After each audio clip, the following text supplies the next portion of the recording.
Bueno, muchas gracias por acompañarnos. El bloque ambiental siempre presente los viernes aquí en el Jaque Mate a través de la Red Universitaria Boliviana de Información a nivel nacional.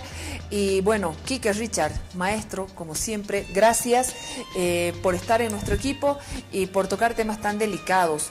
Hoy creo que va a ser un tema que no va a levantar tanta rucha como el anterior, pero yo creo que es uno de los problemas que une a todos los bolivianos. Gracias, Quique, por venir.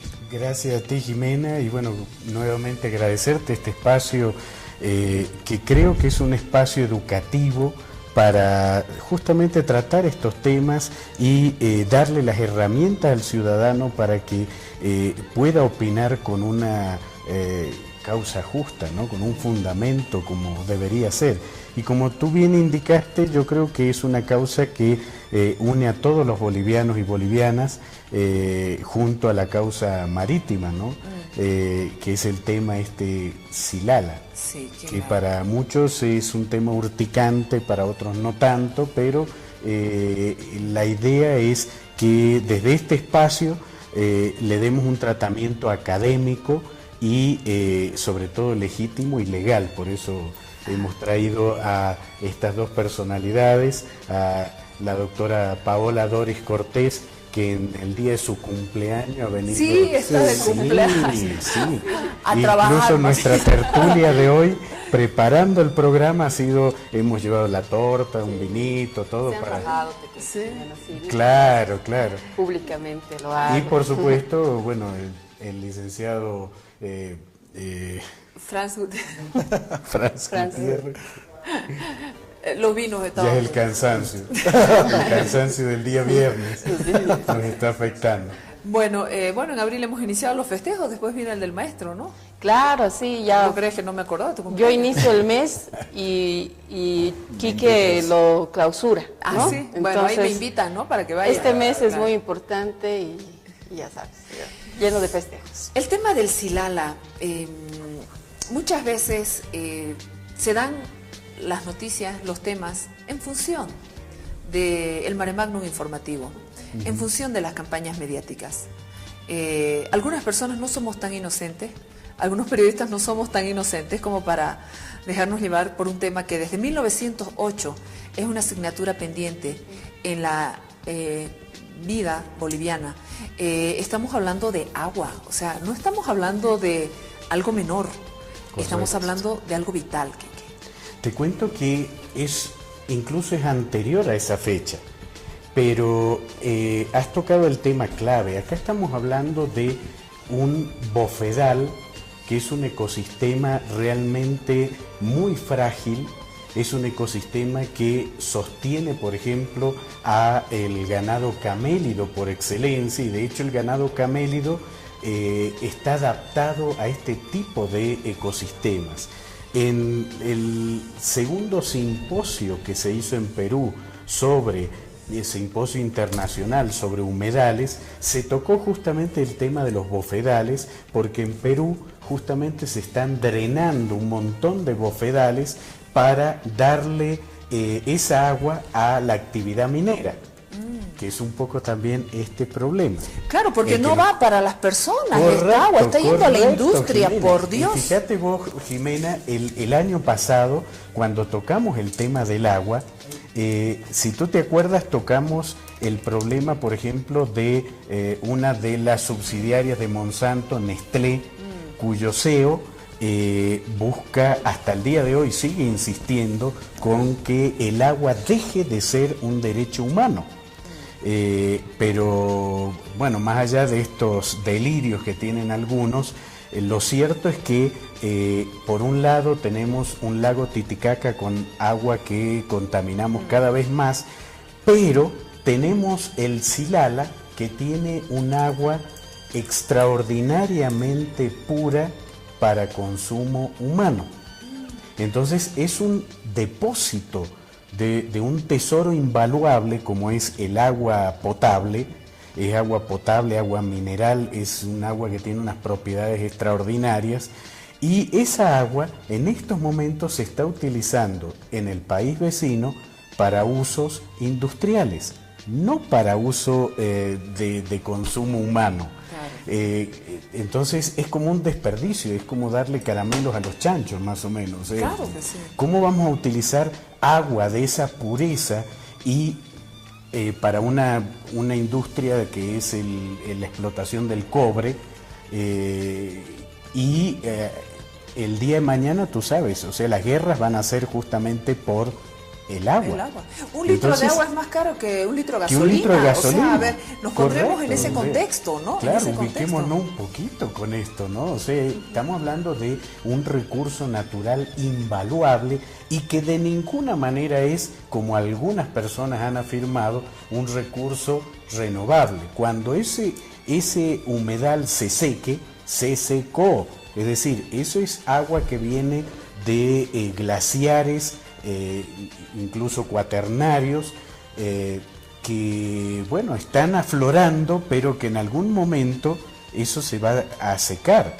Y obviamente más temprano que tarde, mientras tenga este drenaje, que son los canales que derivan al país vecino. Porque en realidad no es como se ha afirmado, un río que va para el lado chileno. No. Estamos hablando de cerca de 100 manantiales donde aflora el agua, pero aflora un ecosistema que es el bofedal, que en otros programas hemos mostrado fotos de distintos bofedales, claro. Y el agua no fluye hacia Chile ni hacia ningún otro lado fluye. Ahora, obviamente, si vos haces un canal, entonces sí va a fluir. Claro. Y el primer canal que se hizo justamente fue antes, en el 1884, correcto. A raíz de un convenio que hizo Bolivia con una empresa británica, inglesa, correcto, el ferrocarril Antofagasta-La Paz, y que fue un convenio privado, usar el agua del Silala, que además también era un desperdicio usarla para eso, ¿no? Claro. La locomotora usaban vapor como elemento de motriz, entonces tenía que utilizarse agua de alguna manera. Pero de todas maneras ese convenio, o sea, más o menos 1960, la misma empresa cambió las locomotoras por diésel y ya no necesitaban el agua. Pero bueno, eso da lugar a la historia actual y a los planteos actuales que requieren de un asesoramiento obviamente legal, o sea, verlo en el contexto internacional. ¿Realmente los reclamos son legítimos, son legales? Esas yo creo que son las preguntas que tenemos que hacernos. Pero desde el punto de vista ambiental, Jimena, desde ningún punto de vista podemos darnos el lujo de seguir desangrando ese bofedal que es el Silala, para un uso tan absurdo como es el uso industrial. Hay tantos lugares con aguas contaminadas, bueno, que usen agua contaminada. Que usen lo poco que queda del popo, así, ¿no? Que usen lo poco que queda del popo. Que eso ya tiene arsénico y está envenenado. Se lo mandamos para allá del río Guanuni. Se lo mandamos embotellado a los chilenos. Pues. Este es un tema que, cuando se habla de temas ambientales, ya es algo grotesco.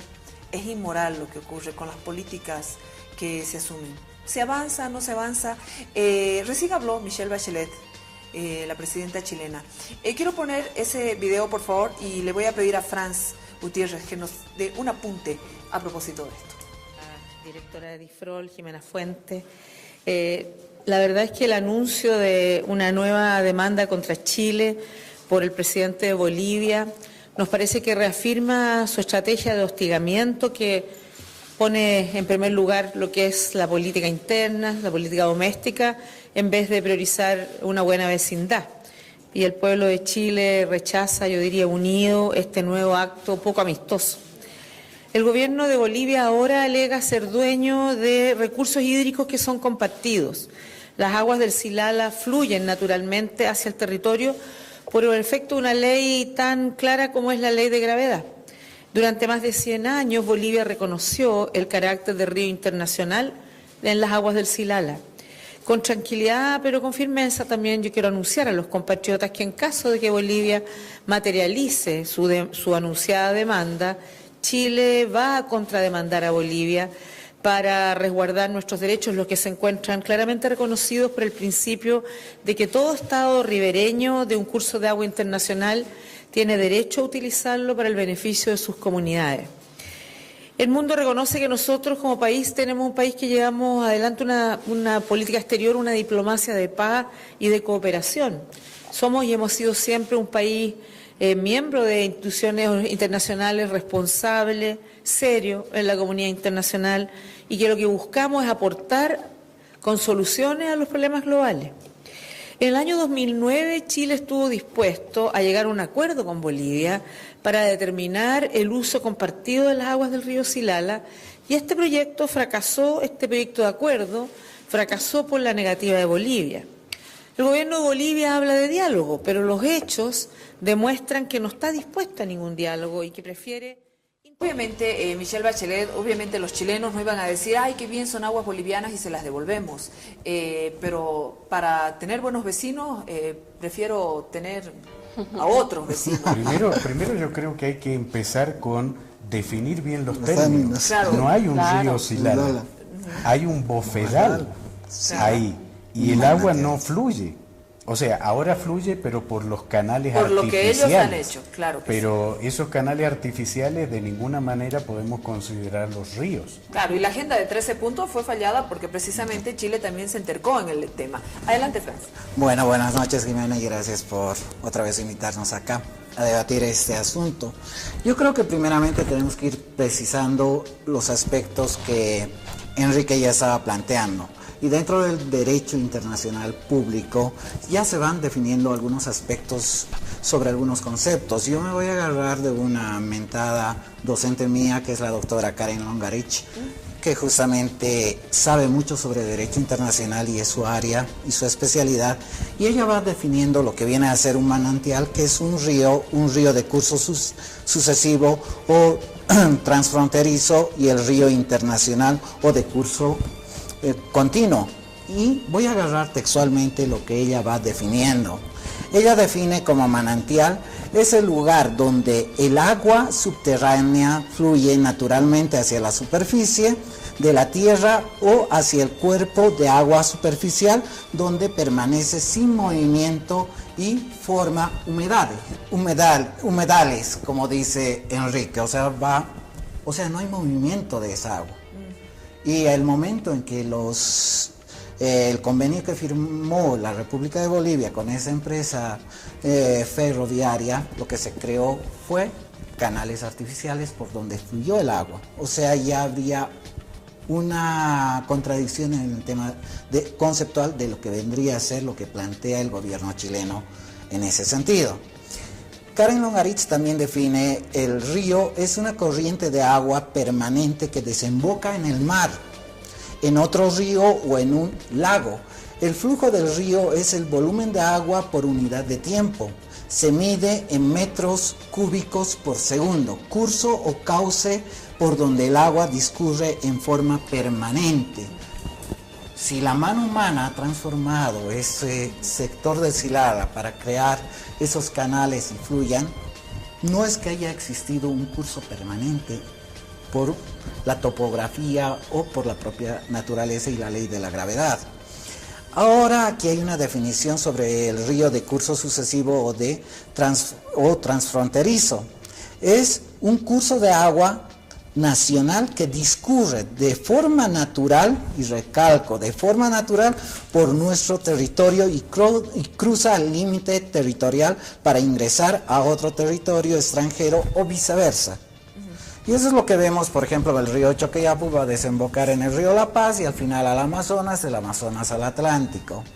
Y hay otros ríos que van a desembocar a lo que viene a ser al Pacífico. Y hay un temita que después se debería tocar, es el río Lauca y el río Mauri, sí, claro, sobre esas temáticas. Y se tiene también lo que viene a ser el río internacional de curso continuo, es el curso de agua que sirve de límite territorial entre dos países. Son también aguas internacionales, los lagos y las lagunas donde se da una línea imaginaria que figura en los mapas geográficos delimitando la soberanía de dos estados.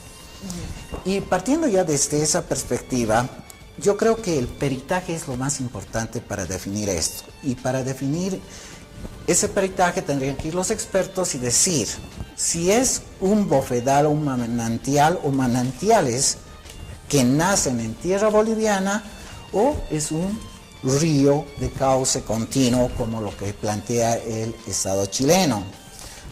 Pero eso es por el principio de lo que vendría a ser el principio de soberanía y de libertad de los estados. Cualquier estado puede realizar ese estudio y utilizarlo como elemento de prueba ante ante una instancia judicial. Porque más un rato quisiera que entremos a aclarar ya con Paula algunos elementos de las tres vías de solución que se podría tener sobre esta problemática. Paulita, precisamente el aspecto legal de este tema, derecho internacional está ahí, pero también la ley es clara, ¿no? Aunque hay algunas observaciones, entre comillas, que algunos consideran errores que habría cometido el Estado boliviano y por lo cual se estaría aferrando también el Estado chileno a propósito de este tema. Así es, Jimena. Bueno, primero saludar a toda tu teleaudiencia y primeramente apuntar, ¿no? ¿Cuáles han sido los hitos históricos en realidad respecto a este tema que ayudan a comprender también los aspectos jurídicos, ¿no? Como bien decían, en 1884 a 1886 se realizó la construcción del ferrocarril, ¿no? Antofagasta-Huanchaca. En 1904, Chile ya empieza a argumentar que sería un río de cauce sucesivo, de curso sucesivo, ¿no? En este caso ya hay la intencionalidad de más o menos desentender lo inicial que de manera consciente habían construido los canales artificiales, ¿no es cierto? Entonces ya desde 1904 empezamos a ver cierta intencionalidad de desconocer ciertos aspectos respecto a la naturaleza específica del recurso, ¿no? Del recurso hídrico. Incluso dibujan un mapa en Chile, ¿no? Hacen un mapa donde se llama el río Siloli, ¿no es cierto? Siloli. En realidad este mapa y este río son un mito, ¿no? Y hay un documento muy interesante respecto a este tema específico, ¿no? Entonces ya se ve. En 1962 y 1964 ya existe una política internacional de Chile que va tendenciosamente a desconocer, ya básicamente, lo que se había convenido inicialmente, ¿no? Ahora, este convenio, es importante también anotarlo, que es un convenio entre la empresa, ¿no? Entre la empresa inglesa y la prefectura de Potosí. Es decir, el Estado como tal, boliviano y chileno, no han suscrito absolutamente nada, ¿no? Como apuntaba aquí que en 1976 y 77 ya existe un cambio en la naturaleza, en realidad, de la actividad por la cual se había generado el convenio, que era el ferrocarril a vapor, ¿no? Y se vuelve a diésel. Este es un hito histórico importante para lo jurídico también y para fundamentar cualquier tipo de... ¿no? ¿Por qué? Porque este convenio suscrito entre la empresa inglesa y la prefectura de Potosí es un convenio que crea una servidumbre, ¿no es cierto? Es este tema técnico de los canales artificiales, pero ya en el ámbito jurídico lo que correspondería, digamos, denominar es la creación de una servidumbre, ¿no? Esta servidumbre de agua tiene dos características, básicamente, y eso está en el convenio, ¿no? Mientras el fondo sirviente, Quetena, necesite, es decir, que está en el cantón sur de Lipes, en Potosí, esté en condiciones naturales y perpetuas de suministrar el agua sin acción del hombre. O sea, mientras este estado o esta situación del recurso persista, el convenio y la servidumbre persisten, ¿no? Por el otro lado, no estaría obligado si el fondo o entidad dominante, en este caso la empresa, ¿no?, que está siendo beneficiada con este recurso, pierde la necesidad natural y perpetua del servicio. ¿Dónde está ese momento, ese hecho jurídico en el, que genera la diferencia, es decir, rompe el convenio, básicamente? Resuelve. ¿No? Justamente en que ya la necesidad de la empresa desaparece, ¿no? 1976-1977, cambio de vapor a diésel. Ese hito es súper importante para nosotros, ¿no? Ahora, evidentemente, y haciendo un mea culpa, si se quiere, como tú señalabas, el Estado boliviano ha descuidado, ¿no? Porque una vez que ha desaparecido esta necesidad de la empresa de tener de utilizar la servidumbre del recurso hídrico, ese momento es clave para el Estado boliviano, en este caso la prefectura de Potosí, para que también se desvincule del convenio, ¿no? O sea, se rompa, se fracture y se... Exactamente. Podían ejecutar directamente este cierre, digamos, Claro, de la servidumbre inicialmente creada, y otro, tal vez negociar, si se puede, respecto a algún tipo de pago, ¿no? De uso del recurso y de la servidumbre, ¿cierto? Se determinó, pues, ¿no? Exacto. El pago y todo. Entonces, ambas cosas no se han dado en su momento. Ahí es donde, digamos, el Estado chileno está aprovechando respecto a esa omisión, si se quiere, del Estado boliviano y de la prefectura de Potosí específicamente, para generar lo que discutíamos, un término respecto a un cierto derecho adquirido, ¿no? Es decir, hay un título precario que no está perfeccionado. ¿Por qué? Porque ha desaparecido la esencia, digamos, del convenio. Entonces, ya una vez desaparecida esa esencia del convenio, entonces desaparece también el derecho, ¿no?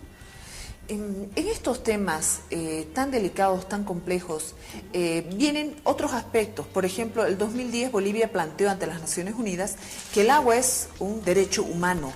Chile se está aferrando a eso, por ejemplo, además de que el Silala, según ellos, son aguas internacionales. Correcto, pero ahí tenemos otro problema. El agua es un derecho humano. Para que la tomen los humanos. Para que la tomen los humanos. No para que yo la use, porque incluso hay países, Jimena, y esto lo sabes bien, que si vos estás lavando tu auto en la puerta de tu casa con una manguera y usando agua potable, te multan o vas preso. Entonces, ¿cómo vamos a hablar de agua en términos de derecho humano cuando esa agua está siendo desviada para ser aprovechada en minas de cobre y no para consumo humano? Ya. Entonces, si vamos a hablar de consumo humano como lo estamos consumiendo ahora nosotros, entonces hablemos de derecho humano, pero si la vamos a mal utilizar en forma industrial y un agua de la calidad que tiene el agua del Silala, entonces ahí más bien lo contrario es un delito. De lesa humanidad. De lesa humanidad, correcto. Claro. Utilizar un recurso como esa extraordinaria agua para lavar minerales. O sea, eso es terrible, Jimena. Claro, entonces, ese argumento es totalmente, no sé si es el término adecuado. Deleznable, iba a decir fatuo, pero bueno. Yo iba a decir algo peor, pero bueno. Estamos en la tele, sé que es horario de adultos. Correcto, pero sí, tienes toda la razón del mundo. O sea, desde el punto de vista del derecho humano, es lógico que evidentemente, si hubiera una necesidad, si el país hermano estaría pasando una gran necesidad de agua para la población, los niños no tienen agua, ok, lo discutiremos en términos de derechos humanos. Claro. Pero estamos hablando de agua que está siendo utilizada para lavar mineral y estamos hablando de agua de ojalá saliera por mi pila esa agua. Claro, sería Quiero una agua del bendición. Silala, que nos den aquí también en Jaque Mate, también agua del Silala. Claro, tienen datos, cifras desde el Ministerio de Aguas, por ejemplo, de que estamos en condiciones maravillosas. Sin embargo, no hay agua en Cochabamba, no hay agua en el Correcto. Alto. Bueno, ya se nos secó el agua. Cochabamba es un clásico que no haya agua. Sí, y ya es. Yo te quiero preguntar a vos, Paulita, que sos abogada en Derecho Ambiental. ¿Un Estado no hace una auditoría de sus recursos hídricos? ¿Por qué hemos permitido durante 100 años que se lleven nuestra agua? O sea, una cosa es que utilicen mi agua, pero yo que les abra la pila y que todavía diga, ay, no está bien, pero lo deje. Claro, evidentemente tendríamos que tener una claridad respecto a qué recursos, dónde y cómo los tenemos, en qué estado tenemos de los recursos, ¿no? Obviamente existen mapeos, hay las instituciones públicas, por ejemplo el Ministerio de Medio Ambiente, lo que eran las superintendencias, que ahora son ABT, la Autoridad Boliviana de Tierras y Bosques, tienen información técnica respecto a este tema porque se hacen, incluso el INRA respecto a tierras, ¿no? A tierras y además el CERNAP, ¿no? Que es el Servicio Nacional de Áreas Protegidas, tienen información respecto a los recursos. Sin embargo, hay incluso en el trazado de las áreas protegidas, donde generalmente se encuentran los bofedales, tenemos una deficiencia, pero que va más, o sea, que es de inicio en realidad, ¿no? El trazado probablemente de las áreas protegidas ha sido hecho en gabinete, es decir, no puede... se ha realizado de una forma tan exacta, digámoslo así, que se ha hecho en gabinete, es decir, no se ha ido al lugar a verificar en muchos casos, ¿no? En muchos casos si realmente coinciden la georreferenciación, digamos, con los hitos que sean y las delimitaciones de las áreas de amortiguación, las áreas núcleo, etcétera, ¿no? Entonces, es un trabajo pendiente, obviamente, ¿no? Deberíamos tener toda esta claridad. ¿Por qué? Porque necesitamos administrar esos recursos. Claro. O sea, es lo que sucede en la casa, ¿no? O sea, no puedes administrar lo que no conoces. O sea, es decir, tienes un presupuesto, haz tu presupuesto, tienes 100 pesos y eso conoces muy bien qué necesitas, por dónde vas a ir, qué necesidades tienen en tu casa, tu familia, etcétera, ¿no? Es una cuestión muy básica. Pero se debe trabajar en eso, ¿no? Obviamente se debe trabajar en eso, porque de otra forma es como perder algo que en realidad ni siquiera sabes cuánto en realidad estás perdiendo, ¿no? Claro. En el tema de bosques, por ejemplo, que también son muy importantes para los recursos hídricos, obviamente necesitamos una claridad respecto a qué, y tú vas a ver, ya se acercan las épocas de quemas, y ahí es otra tragedia, ¿no? Claro. Es otra tragedia porque no sabes cuántas hectáreas, desde después te avisan por los focos de calor, cuántas hectáreas en realidad se están quemando y cuál va a ser el uso, ¿no? O sea, como dicen, cuando las papas queman recién nos damos cuenta. Así es. Sí. Por ejemplo, yo estaba revisando unos datos, ya con esto tengo que concluir, ya me están hablando en producción. Un periodista del Deber posteó en su cuenta personal, llora, él muestra las imágenes porque él fue a esta supervisión con periodistas y autoridades del gobierno y decía, impotencia, dolor de ver que se van 200 litros de agua del Silala por segundo. Es impresionante y eso multiplicarlo por 100 años.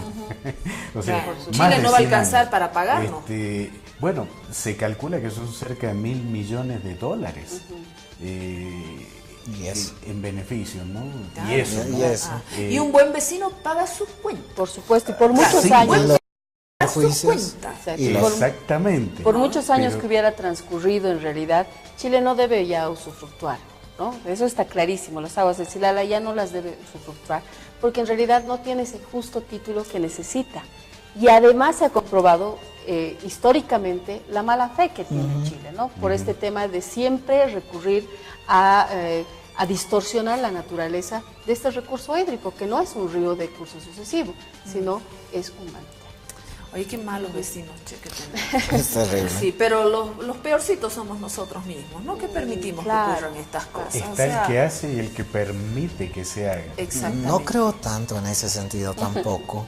En el aspecto, desde que hubo los conflictos desde la Guerra del Pacífico, lo que se va a suscitar es una tensión a nivel geopolítica también, pero también va a haber una tensión. Por eso hemos roto con Chile relaciones diplomáticas, porque hablaba hace rato de las 3 vías de solución a este problema, lo que vendría a ser la vía diplomática, que ya es nula, por lo que vemos, por los discursos que se van dando. La segunda vía sería la vía arbitral, que eso tendría que nacer de la soberanía y la libertad y la voluntad de los estados. Creo que eso no se va a llegar, y yo creo que la vía que se está planteando, la vía judicial, es la más pertinente.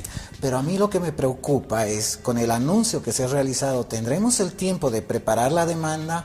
Si se le ocurre a Chile denunciar el Tratado de Bogotá, que nos enlaza a lo que viene a ser la Corte Internacional de Justicia para que tenga jurisdicción sobre esta temática, tenemos 12 meses. Porque si Chile denuncia ese acuerdo, no vamos a poder dónde recurrir. Bueno, los entendidos en este tema también señalaban, el caso del Silala es muy diferente a lo de la demanda marítima. Lo de la demanda marítima es un tema específico, que tiene sus tiempos procesales. Con lo del Silala sería empezar de nuevo, contratar a otro bufete de abogados, llegar hasta La Haya, esperar la respuesta, demanda, contrademanda. Muchos aseguraban y decían, ¿por qué no se incluyó todo de una vez? Pero bueno, al final va a dar todavía mucho más de qué hablar este tema. Lamentable, inmoral, grotesco, pero se están robando nuestra agua. O sea, por Dios. Gracias, Quique. Gracias, Paulita. Gracias, Fran. Felicidades también. Gracias. Y quiero felicitar a otro miembro del equipo de Jaque Mate, Denise Contreras. Está también graduada de doctora, magíster. Es una capísima, ¿no? Así es, así una diosa total. Todo un orgullo. Todo un orgullo. Todo un orgullo, por supuesto. Y bueno, todo este equipo de profesionales obviamente le dan la credibilidad, la seriedad a este programa que buscamos de los mejores, todavía lo mejor. Gracias, Quique, gracias, Fran, gracias, Paulita, gracias. Felicidades, mi amor querido. Gracias. Mil gracias. Una pausa, enseguida regresamos con más aquí en el Jaque Mate.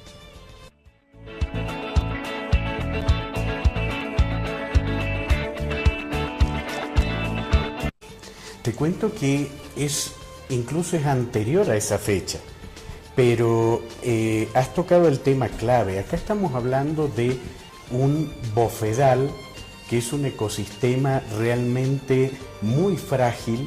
Es un ecosistema que sostiene, por ejemplo, a el ganado camélido por excelencia, y de hecho el ganado camélido está adaptado a este tipo de ecosistemas. En el segundo simposio que se hizo en Perú sobre el simposio internacional sobre humedales, se tocó justamente el tema de los bofedales, porque darle las herramientas al ciudadano para que pueda opinar con una causa justa, ¿no? Con un fundamento como debería ser. Y como tú bien indicaste, yo creo que es una causa que une a todos los bolivianos y bolivianas, junto a la causa marítima, ¿no? Que es el tema Silala, sí, que para muchos es un tema urticante, para otros no tanto, pero la idea es que desde este espacio le demos un tratamiento académico y sobre todo legítimo y legal. Por eso hemos traído a estas dos personalidades. Quique lo clausura, ¿no? Sí. Entonces, bueno, ahí me invitan, ¿no? Para que vaya. Este mes es muy importante y ya sabes, lleno de festejos. El tema del Silala, muchas veces se dan las noticias, los temas, en función del mare magnum informativo, en función de las campañas mediáticas. Algunas personas no somos tan inocentes, algunos periodistas no somos tan inocentes como para dejarnos llevar por un tema que desde 1908 es una asignatura pendiente en la vida boliviana. Estamos hablando de agua, o sea, no estamos hablando de algo menor, estamos hablando de algo vital. Bueno, muchas gracias por acompañarnos. El bloque ambiental siempre presente los viernes aquí en el Jaque Mate a través de la Red Universitaria Boliviana de Información a nivel nacional. Y bueno, Quique Richard, maestro, como siempre, gracias por estar en nuestro equipo y por tocar temas tan delicados. Hoy creo que va a ser un tema que no va a levantar tanta roncha como el anterior, pero yo creo que es uno de los problemas que une a todos los bolivianos. Gracias, Quique, por venir. Gracias a ti, Jimena, y bueno, nuevamente agradecerte este espacio que creo que es un espacio educativo para justamente tratar estos temas, y la doctora Paola Doris Cortés, que en el día de su cumpleaños ha venido. Sí, está de cumpleaños. Sí. A Incluso trabajar, nuestra tertulia de hoy, preparando el programa, hemos llevado la torta, un vinito, todo Se han para. rajado, Sí. Claro. Públicamente lo hago. Y por supuesto, bueno, el licenciado Franz, Franz Gutiérrez. los vinos de todo. Ya es el cansancio del día viernes nos está afectando. Bueno, en abril hemos iniciado los festejos, después viene el del maestro, ¿no? Claro, sí, ya. ¿No crees que no me acordaba de tu Yo cumpleaños? inicio el mes y